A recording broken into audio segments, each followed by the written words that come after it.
भारत में अंबेडकर जयंती हर साल 14 अप्रैल को मनाई जाती है, लेकिन अंबेडकर की ये जयंती दुनिया के 100 से भी अधिक देशों में मनाई जाती है।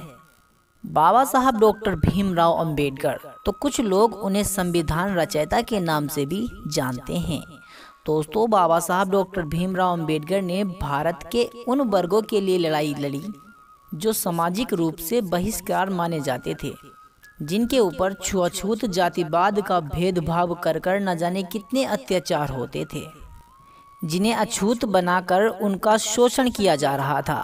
बाबा साहब डॉक्टर भीमराव अंबेडकर ने आजीवन काल अपनी इन्हीं लड़ाइयों से आज भारत को ऊंचे शिखर पर लाकर खड़ा कर दिया है।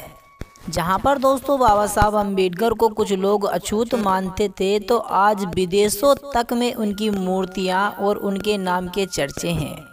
बाबा साहब भीमराव अंबेडकर के पास पढ़ने का अधिकार नहीं था, लेकिन फिर भी उन्होंने अपनी पढ़ाई को पूरा किया और भारत देश के संविधान रचयिता बन गए। बाबा साहब डॉक्टर भीमराव अंबेडकर के मरणोपरांत उनको भारत रत्न अवार्ड से सम्मानित किया गया। दोस्तों, हमने बहुत सी किस्सों और कहानियों से सीखा है, तो क्यों ना आज बाबा साहब डॉक्टर भीमराव अंबेडकर के जीवन से सीखें।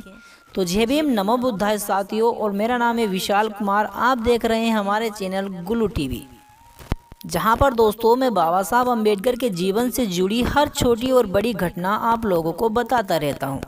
तो बस आप लोगों से इतनी सी गुजारिश करूंगा कि आप लोग हमारे इस चैनल को सब्सक्राइब कर वीडियो को लाइक ज़रूर करें।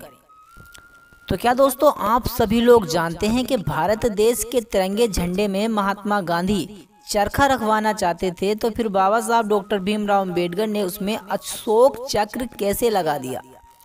क्या दोस्तों, आप जानते हैं बाबा साहब अंबेडकर बहुजन समाज को अलग रखना चाहते थे, तो महात्मा गांधी ने उन्हें अलग होने क्यों नहीं दिया। क्योंकि दोस्तों महात्मा गांधी अच्छे से जानते थे, यदि बाबा साहब अंबेडकर दलित समाज के लोगों को अलग टुकड़ों में बांट लोगे तो भारत की आज़ादी यानी भारत आज़ाद होना बहुत ही मुश्किल है। क्योंकि दोस्तों यदि बाबा साहब अंबेडकर टुकड़ों में बांटकर भारत की जनता को अलग कर लेते, तो शायद अछूतों के बिना भारत आज़ाद होना मुश्किल ही नहीं नामुमकिन था।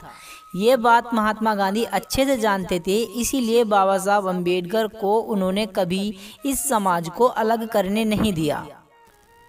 पंडित जवाहरलाल नेहरू की राजनीति में बाबा साहब अंबेडकर को सबसे पहला कानून मंत्री बनाया गया।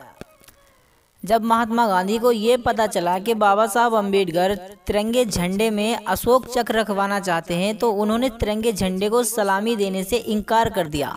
संविधान सभा की बैठक बिठाई गई, जिसमें बाबा साहब अंबेडकर ने अपने सारे विचार बताए। फिर महात्मा गांधी जी मान गए और तिरंगे झंडे को सलामी देने उनके साथ आगे बढ़ चले। इसलिए बाबा साहब अंबेडकर को भारत ही नहीं दुनिया भर में लोग अपना इष्ट और ईश्वर मानते हैं, क्योंकि बाबा साहब अंबेडकर ने वो कर दिखाया था जो किसी के लिए भी संभव नहीं था। तो दोस्तों, आपको ये जानकारी कैसी लगी हमें कमेंट कर जरूर बताएं। मिलते हैं हमारी अगली वीडियो में। जय भीम, नमो बुद्धाय।